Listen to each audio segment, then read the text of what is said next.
Focus on yourself. ये ना जितना बोलने में इजी है, करने में उतना ही डिफ़िकल्ट है। वैसे तो ये चीज़ हमें बचपन से ही आनी चाहिए कि हम खुद पर कैसे फोकस करें, बट कभी कभी हम बड़े भी हो जाते हैं बट फिर भी खुद पर फोकस करना नहीं जानते, और तब हमें कुछ एक्सटर्नल फैक्टर्स की ज़रूरत पड़ती है, जैसे कि ये वीडियो। तो आज मैं आप लोगों को इस चीज़ पे फोकस करने के लिए कि खुद पर फोकस कैसे करें, एक स्टोरी से समझाऊंगी। आई एम जस्ट होपिंग कि आप लोगों को ये चीज़ समझ आ जाए और आप उसका इम्प्लीमेंट अपनी लाइफ में कर पाएँ। तो हमारी कहानी शुरू होती है एक अर्जुन नाम के लड़के से। तो अर्जुन एक प्यारे से गाँव में रहता है और उसकी फैमिली उसके साथ है। उसके पापा हैं, उसकी माँ है, उसकी 2 बहनें हैं, उसके दादा हैं और उसकी दादी भी हैं।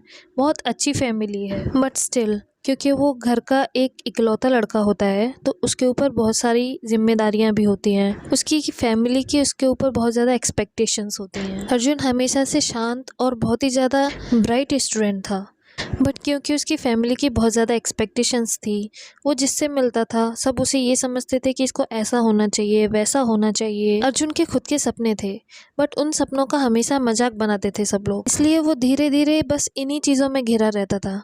दूसरों के बारे में हमेशा सोचता रहता था कि ये लोग मेरे बारे में ऐसा सोचते हैं, वैसा सोचते हैं। इसी वजह से वो इन सब से दूर रहता था, ज़्यादातर अकेले ही रहता था। उसके पास में एक जंगल टाइप का था, वो वहाँ पे अपना टाइम स्पेंड करता था। वहाँ पे बहुत सारे पेड़ थे, वहाँ शांति मिलती थी उसे, क्योंकि वहाँ किसी की बातें सुनने को नहीं मिलती थी उसको। तो ऐसे ही वो जंगल में बैठा हुआ था एक पॉन्ड के पास, तो वहाँ से एक साधु निकले। तो उन साधु बाबा को आश्चर्य हुआ कि ये छोटा बच्चा यहाँ पे बैठ के क्या कर रहा है। तो उन्होंने अर्जुन से पूछा कि तुम कौन हो और यहाँ अकेले क्या कर रहे हो। तो अर्जुन बहुत ही गुस्से में बोला, अकेले ना रहूं तो क्या करूं, यहाँ पे कोई मुझे चाहता ही नहीं है। सबको लगता है कि मैं कुछ कर ही नहीं सकता, मैं किसी चीज के लायक ही नहीं हूँ, जैसे कि मैं उन सबसे बिल्कुल अलग हूँ। तब साधु बाबा बहुत जोर से हंसे और उन्होंने कहा, अच्छा तो तुम खुद से नहीं दूसरों से परेशान हो। ओहो, तो तुमने तो दूसरों की ओपिनियंस का ठेका ले रखा है, इसलिए तुम परेशान हो। इसका सॉल्यूशन तो मैं तुम्हें दे सकता हूँ, बट इससे पहले तुम्हें मेरे क्वेश्चन का आंसर देना होगा। तब अर्जुन ने कहा, और वो क्वेश्चन क्या है साधु जी? जब तुम पैदा हुए थे तो तुम्हारी नाक कैसी हो, तुम्हारे हाथ कैसे हो, तुम्हारी आंखें कैसी हो, तुम्हारा रंग कैसा हो,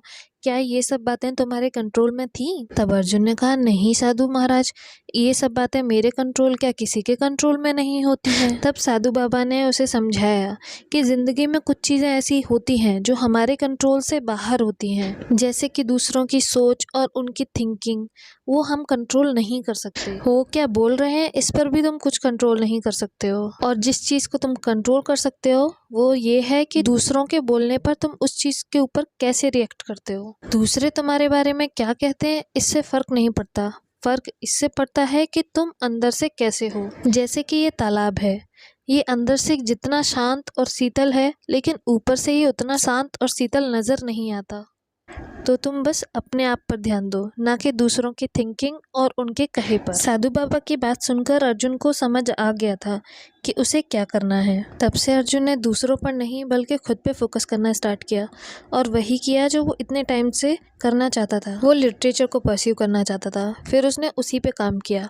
उसने बहुत सारी कहानियाँ लिखी जो कि लोगों को बहुत पसंद आई, और फिर बाद में उसके गांव वालों ने भी उसकी बहुत तारीफ की। तो ऐसे ही अर्जुन की तरह आप भी खुद पर फोकस करो, ना कि दूसरों पर, कि दूसरे क्या बोल रहे हैं और क्या सोच रहे हैं।